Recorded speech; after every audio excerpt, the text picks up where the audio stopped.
Como a ciência moderna se institucionaliza e adquire autoridade social e epistêmica? A ciência moderna ela se consolida como uma prática socialmente organizada, dotada de instituições, normas, instrumentos e critérios de validação que conferem uma autoridade social e também epistêmica à ciência.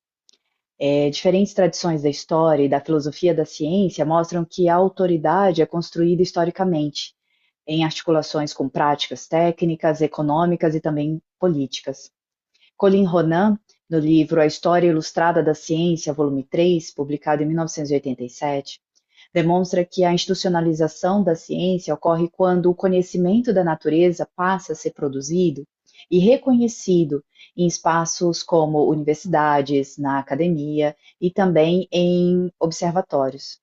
Para Colin Ronan, a autoridade científica ela acaba emergindo quando modos de investigar se tornam socialmente reconhecidos como legítimos. Um exemplo central nas ciências da Terra é essa consolidação da cartografia e da astronomia modernas, fundamentais para a navegação, a delimitação territorial e também a administração estatal e governamental.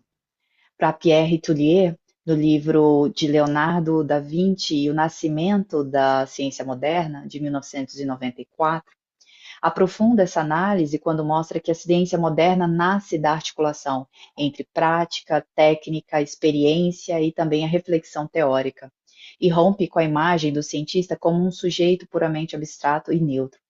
Tuillier evidencia o papel dos engenheiros, dos cartógrafos, dos arquitetos e também dos artistas na construção de uma nova ciência, de uma nova racionalidade científica. A perspectiva geométrica, e ele traz isso como exemplo, reorganiza a pintura renascentista e também institui uma nova forma de representar o homem e o espaço. Essa dimensão prática da autoridade científica é analisada também de uma forma muito decisiva por Stephen Chaplin e Simon Schaffler no artigo O Leviatã e a Bomba de Ar, de 2011. Essa análise é uma disputa, né, no século. Esse livro, na verdade, ele analisa a disputa no século XVII entre Robert Boyle, que é o defensor da experimentação, e Thomas Hobbes, que é um crítico da filosofia experimental. Essa obra, então, argumenta que a escolha por um método científico, o experimentalismo, foi atrelada à escolha de uma forma de governo e também de uma ordem social. Esses autores, eles mostram que a autoridade científica se constrói por meio da prática coletiva, como a demonstração de experimentos públicos e também de testemunhos confiáveis, bem como o uso de instrumentos que sejam padronizados e possam ser replicáveis. A ciência, então, adquire essa legitimidade não só pelo conteúdo das teorias, mas também pela confiança social das comunidades que produzem fatos científicos. Então, esse argumento acaba sendo muito relevante na atualidade quando apresentamos dados climatológicos, geofísicos e também meteorológicos, e o quanto esses dados dependem da análise de cientistas, as redes institucionais de validação desses métodos. Robert Merton, no livro Ciência e a Economia do Século XVII na Inglaterra, publicado em 1939, ele acrescenta que a institucionalização da ciência moderna ela está profundamente ligada a demandas sociais e também econômicas e técnicas. O tema da ciência no século XVII foi muito determinado pela estrutura social, que teve as suas motivações conscientes também dos cientistas. Segundo Merton, a ciência moderna nasce como uma aliança entre o conhecimento da natureza e a aplicação técnica para o benefício humano. E isso legitima a experimentação, instrumentos, mensuração e a padronização. Do ponto de vista epistemológico, Thomas Kuhn, em A Estrutura das Evoluções Científicas, de 2020, mostra que a autoridade científica se estabiliza por meio de paradigmas compartilhados por uma comunidade. E ele diz que a ciência normal se baseia em realizações científicas que foram trazidas e feitas anteriormente. E isso orienta a formação, os métodos, os critérios de validação e refutação dentro das comunidades atuais.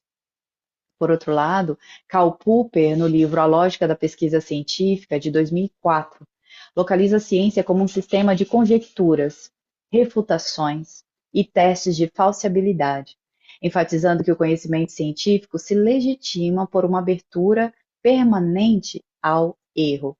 Ele diz que a atitude científica tem que ser essencialmente crítica. Por fim, Tamás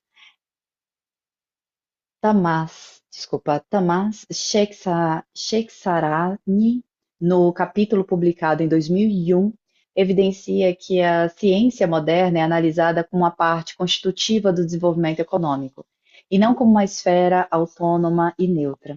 Para ele, a ciência e a tecnologia passam a construir forças produtivas, diretas, integradas ao processo do desenvolvimento econômico.